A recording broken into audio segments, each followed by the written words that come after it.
Hi, it's Andy from Pure Yorkshire. We're just going to have a look in this angry colony that we requeen with a Buckfast queen from Black Mountain Honey. It's been about 4 weeks since she's been released from the cage. So let's go have a look and see how she's doing, see how the temperament's changed, if at all. Right, we've got a good, probably 60% down here now with bees. So we can see a lot of the blonde bees coming through now, so the Buckfast strain is coming through. Lesser of the dark bees, which was the original queen that was a little bit angry. So I'll keep checkerboard in this just to sort of expand them out, encourage them to get onto these fresh bits of foundation. But we'll go through and see how much brood she's putting out. You can sort of tell straight away that the temperament is certainly a lot better. It's quite early, it's about 10:30 on Saturday. I'm just trying to sort of wedge a couple of inspections in before some rain. After the extreme heat we've had, now we're getting a lot of rain. So yeah, 6 of one, half a dozen of the other. So we'll see how many brood frames she's on and see what everything's looking like. So sort of second frame in, as in second frame what they're working. You can see some nice fresh comb being built there. Not quite deep enough for cells, but if I blew the bees off, there probably will be a couple of eggs in there, quite possibly. But look how blonde those girls are now, as opposed to the original dark bees. Every now and again you can see the dark bees in amongst the blonde bees, but the blonde bees are the new queen, the Buckfast strain. You know, that's the strain I wanted. I wanted some nice calm bees on the comb. And as you can see, these are just quite happy doing their work on the comb, drawing comb out and doing what bees do.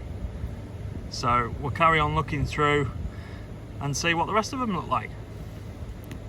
Lovely calm bees, not flying up at me like they were doing in the previous video. Absolutely spot on. And it's only been a month since we introduced that queen. Well, since she's been released, probably a month since she's been released. So some of her brood now will be definitely hatched out, as you can tell with the blonde bees that are walking on top of the frames. These are the type of bees that you can work with. It's definitely worth investing in some good quality queens. That's one lesson I've definitely taken away this year. The stock you're working with makes a huge difference, and you can just tell by the manner of these bees. They're not bothered, they're not flying up at me, they're just quite happy doing their work. That's what you pay for. There we go, that's the first frame of brood in. So we're a couple of frames in, as you can see, probably potentially 1, 2, 3, 4, 5 from the top. So yeah, slam bank right in the middle. That's absolutely full of brood. The bees are just quite happy wandering on there, keeping the brood warm, cleaning new cells out. Another example of good quality genetics. Solid frames of brood right the way to the outside. We have eggs and larvae at early stages right on the outside. That's where your good genetics come through. And there you go. That's the queen from Black Mountain Honey, UK Buckfast one. Yes, they're £50 and some people might say it's quite expensive for a queen, but you can tell straight away the genetics in this hive have got so much better. The brood pattern's just immense. I've checkerboarded it last week and they've already filled it out and laid it up.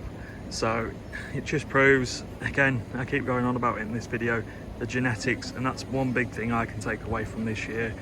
Obviously wanting to expand my hives, my stock, I want good stock, and it just proves, you know, this is the key. You know, it's borderline farming, you know, you need good stock when you're farming. It's the same with bees, you know. And look at her, beautiful, lovely Buckfast queen.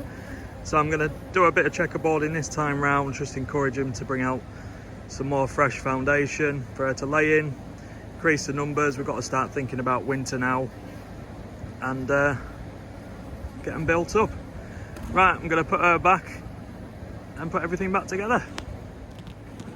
So there you go, I've just checkerboarded a couple of fresh frames of foundation in between some brood that's well and truly capped off. It'll be emerging shortly, so I'm not too worried about chilled. Obviously we're in July, we just had that massive hot spell at the beginning of last week where everybody was cooking at about 40 degrees.